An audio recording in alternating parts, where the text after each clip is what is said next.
ಜಮೀರ್ ಅಹಮದ್ ಖಾನ್ ಅಕ್ರಮ ಆಸ್ತಿ ಗಳಿಕೆ ಪ್ರಕರಣಕ್ಕೆ ಸಂಬಂಧಪಟ್ಟಂತೆ ಲೋಕಾಯುಕ್ತ ವಿಚಾರಣೆಗೆ ಹಾಜರಾಗಿದ್ದಾರೆ. ಜಮೀರ್ ಅಹಮದ್ ಖಾನ್ ಅಕ್ರಮ ಆಸ್ತಿ ಗಳಿಕೆ ಸಂಬಂಧ ಕೇಸೊಂದು ದಾಖಲಾಗಿತ್ತು. ಇದಕ್ಕೆ ಸಂಬಂಧಪಟ್ಟಂತೆ ವಿಚಾರಣೆಗೆ ಜಮೀರ್ ಅಹಮದ್ ಖಾನ್ ಹಾಜರಾಗಿದ್ದಾರೆ. ಎಸಿಬಿಯಲ್ಲಿ ದಾಖಲಾಗಿದ್ದಂತಹ ಕೇಸ್ನ ವಿಚಾರಣೆಗೆ ಜಮೀರ್ ಹಾಜರಾಗಿರುವುದು. ವಿಚಾರಣೆಗೆ ಬರುವಂತೆ ನೋಟಿಸನ್ನು ಕೊಟ್ಟಿತ್ತು ಲೋಕಾಯುಕ್ತ. ಈ ಹಿಂದೆ ಜಮೀರ್ ಮನೆ ಮೇಲೆ ಎಸಿಬಿ ದಾಳಿಯನ್ನು ನಡೆಸಿತ್ತು. ಜಮೀರ್ ಮನೆ ಹಾಗೂ ಕಚೇರಿಗಳ ಮೇಲೆ ದಾಳಿಯನ್ನು ನಡೆಸಿ ಪರಿಶೀಲನೆ ಮಾಡಲಾಗಿತ್ತು. ಈ ಸಂದರ್ಭದಲ್ಲಿ ಎಸಿಬಿ ಮಹತ್ವದ ದಾಖಲೆಗಳನ್ನು ಕೂಡ ವಶಕ್ಕೆ ಪಡೆದುಕೊಂಡಿತ್ತು. ವಕೀಲರ ಜೊತೆಗೆ ಜಮೀರ್ ಅಹಮದ್ ಖಾನ್ ಲೋಕಾಯುಕ್ತ ವಿಚಾರಣೆಗೆ ಬರುತ್ತಿರುವಂಥ ದೃಶ್ಯವನ್ನು ನೀವು ನೋಡ್ತಾ ಇದ್ದೀರಿ. ಹೆಚ್ಚಿನ ಮಾಹಿತಿಯನ್ನು ನಮ್ಮ ಪ್ರತಿನಿಧಿ ವಿಶ್ವನಾಥ್ ನೀಡ್ತಾರೆ. ವಿಶ್ವ, ಇದು ಯಾವ ಪ್ರಕರಣ ಮತ್ತು ಯಾವಾಗ ಹಾಜರಾಗಿದ್ದರು? ವಿಚಾರಣೆ ಸಂಪೂರ್ಣವಾಯ್ತಾ ಹೇಗೆ? ಒಂದು ಗಂಟೆಯ ಹಿಂದಲೂ ಕೂಡ ಈಗ ಅವರ ವಿಚಾರಣೆ ಕೂಡ ನಡೀತಾ ಇರುವಂತದ್ದು. ಜಮೀರ್ ಅಹಮದ್ ಖಾನ್ ಇವತ್ತು ವಿಚಾರಣೆಗೆ ಹಾಜರಾಗಿರುವಂತದ್ದು. ಅದು 4ನೇ ಬಾರಿಗೆ ಸಮನ್ಸ್ ಕೊಟ್ಟಂತಹ ಹಿನ್ನೆಲೆಯಲ್ಲಿ ಇವತ್ತು ಲೋಕಾಯುಕ್ತ ಕಚೇರಿಗೆ ಖುದ್ದು ಜಮೀರ್ ಅಹಮದ್ ಖಾನ್ ಹಾಜರಾಗಿರುವಂತದ್ದು. ಯಾಕಂತಂದ್ರೆ ಬಂಧನದ ಭಯ ಕೂಡ ಅವರಲ್ಲಿ ಇತ್ತು.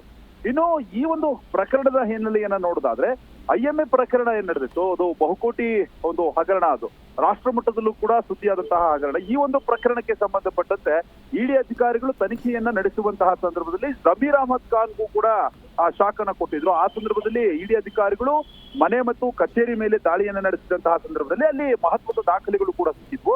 ಅದರಲ್ಲಿ ಪ್ರಮುಖವಾಗಿ 2034 ಶೇಕಡಾವಾರು ಹೆಚ್ಚು ಆದಾಯವನ್ನ ಹೊಂದಿದ್ದಾರೆ. ಅಂದ್ರೆ ಆಸ್ತಿ, ಅವರ ಆದಾಯಕ್ಕಿಂತಲೂ ಕೂಡ ಹೆಚ್ಚು ಆಸ್ತಿಯನ್ನ ಹೊಂದಿದ್ದಾರೆ ಅನ್ನೋ ಒಂದು ಹಿನ್ನೆಲೆಯಲ್ಲೂ ಕೂಡ ಒಂದು ಮಾಹಿತಿ ಕೂಡ ಸಿಕ್ಕಿರುತ್ತೆ. ಅದಾದ ಮೇಲೆ ಎಸಿಬಿಗೂ ಕೂಡ ಈ ಒಂದು ಪ್ರಕರಣ ದಾಖಲಾಗುತ್ತೆ. ಎಸಿಬಿಯಲ್ಲೂ ಕೂಡ ಆಂಟಿ ಕರಪ್ಷನ್ ಬ್ಯೂರೋದಲ್ಲಿ ಈ ಹಿನ್ನೆಲೆಯಲ್ಲಿ ಒಂದು FIR ಕೂಡ ದಾಖಲಾಗಿರುತ್ತೆ. ಆ FIR ಅನ್ನ ಸ್ಕ್ವಾಶ್ ಮಾಡಬೇಕು ಅನ್ನೋ ಹಿನ್ನೆಲೆಯಲ್ಲಿ ಹೈಕೋರ್ಟ್ ಮೆಟ್ಟಿಲನ್ನು ಕೂಡ ಜಮೀರ್ ಅಹಮದ್ ಖಾನ್ ಏರಿರ್ತಾರೆ. ಆ ಸಂದರ್ಭದಲ್ಲಿ ಸ್ಕ್ವಾಶ್ ಕೂಡ ಆಗಿರುತ್ತೆ. ಮತ್ತೆ ವಿಚಾರಣೆ ನಡೆಸಿದಂತಹ ಕೋರ್ಟ್ ಏನಿದೆ, ಆ ಕೋರ್ಟ್ ತನಿಖೆಯನ್ನ ನಡೆಸಿ ಅನ್ನೋ ಒಂದು ಸೂಚನೆಯನ್ನು ಕೂಡ ಕೊಟ್ಟಿರುತ್ತೆ. ಸುಪ್ರೀಂ ಕೋರ್ಟ್ಗೆ ಹೋದ್ರೂ ಕೂಡ ಅಲ್ಲೂ ಕೂಡ ಹಿನ್ನಡೆ ಆಗಿರುತ್ತೆ ಜಮೀರ್ ಅಹಮದ್ ಖಾನ್ಗೆ. ಹೀಗಾಗಿ ಎಸಿಬಿ ಯಾವಾಗ ರದ್ದಾಗುತ್ತೋ ಲೋಕಾಯುಕ್ತಕ್ಕೆ ಈ ಒಂದು ಪ್ರಕರಣ ವರ್ಗಾವಣೆ ಆಗಿತ್ತು. ಈ ಹಿನ್ನೆಲೆಯಲ್ಲಿ 4 ಬಾರಿ ನೋಟಿಸ್ ಅನ್ನು ಕೊಟ್ಟಂತಹ ಸಂದರ್ಭದಲ್ಲಿ ಈಗ ವಿಚಾರಣೆಗೆ ಹಾಜರಾಗಿರುವಂತದ್ದು. ಇನ್ನು ಪ್ರಕರಣದಲ್ಲಿ ಪ್ರಮುಖವಾಗಿ 2021ರಲ್ಲಿ IMA ಅಕ್ರಮ ಹಣ ವರ್ಗಾವಣೆ ಏನಾಗಿತ್ತಲ್ಲ, ಆ ಸಂದರ್ಭದಲ್ಲಿ ಇಡಿ ಕೂಡ ದಾಳಿ ಮಾಡಿರುತ್ತೆ. ಸದ್ಯಕ್ಕೆ UBCT ಫ್ಲಾಟ್ ನಲ್ಲಿ 24 ಜೀವಂತ ಗುಂಡುಗಳು ಕೂಡ ಪತ್ತೆಯಾಗಿತ್ತು. ಅದಾದ್ಮೇಲೆ 30ಕ್ಕೂ ಹೆಚ್ಚು ಅಧಿಕ ಡಾಕ್ಯುಮೆಂಟ್ಸ್ಗಳು ಪತ್ತೆಯಾಗಿದ್ವು. ಹಲವು ದಾಖಲೆಗಳಾಗಿರ್ಬೋದು, ಸೇಲ್ ಡೀಡ್ ಆಗಿರ್ಬೋದು, ಸೇಲ್ ಅಗ್ರಿಮೆಂಟ್ ಆಗಿರ್ಬೋದು, ಡಾಕ್ಯುಮೆಂಟ್ಸ್ಗಳು ಕೂಡ ಸಿಕ್ಕಿದ್ವು. ಆನೇಕಲ್, ತುಮಕೂರು, ಹೆಬ್ಬಾಳ ಸೇರಿ ವಿವಿಧೆಡೆ ಎಕರೆಗಟ್ಟಲೆ ಜಮೀನಿನ ದಾಖಲೆಗಳು ಕೂಡ ಪತ್ತೆಯಾಗಿತ್ತು.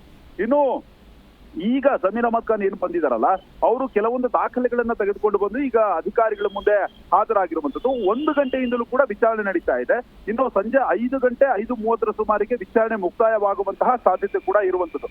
ಒಟ್ಟಾರೆಯಾಗಿ ಅಸಮತೋಲನದ ಆಸ್ತಿಗಳಿಗೆ ಹಿನ್ನೆಲೆಯಲ್ಲಿ ಪ್ರಕರಣವನ್ನು ದಾಖಲು ಮಾಡಿಕೊಂಡು ಈಗ ಲೋಕಾಯುಕ್ತ ಅಧಿಕಾರಿಗಳು ತನಿಖೆ ನಡೆಸ್ತಾ ಇರುವಂತದ್ದು.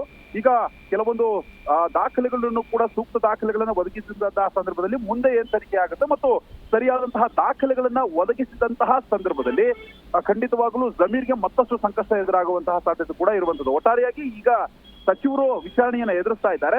ಇನ್ನು 1 ಗಂಟೆಗಳ ಕಾಲ ಈ ವಿಚಾರಣೆ ಹೀಗೆ ಮುಂದುವರಿಯುವಂತಹ ಸಾಧ್ಯತೆ ಕೂಡ ಇರುವಂತದ್ದು. ದಿವ್ಯಾ, ಥ್ಯಾಂಕ್ ಯು ವಿಶ್ವ, ನಿಮ್ಮೆಲ್ಲ ಮಾಹಿತಿಗಾಗಿ.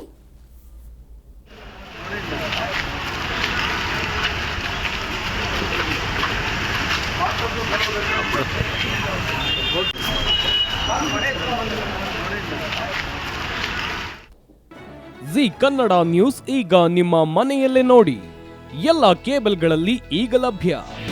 ನಿಮ್ಮ ನೆಚ್ಚಿನ ಜಿ ಕನ್ನಡ ನ್ಯೂಸ್ ಈಗ ಸನ್ ಡೈರೆಕ್ಟ್ ನಲ್ಲಿ number 292, Tata play number 1664, Jio TV number 1334, NXT digital number 30, in cable number 30, city networks 51, U digital number 162, GTPL number 17, Rockline telecommunications number 42, Shri Basaveshwara cable number 168, rural cable network 60, Vinayaka digital 57, Abhishek cable 821, city channel 53, Siddeshwara cable network 57, V4 digital Infotech 628, Surya digital networks 53, Gajanan digital number 836, Malnad Infotech Private Limited number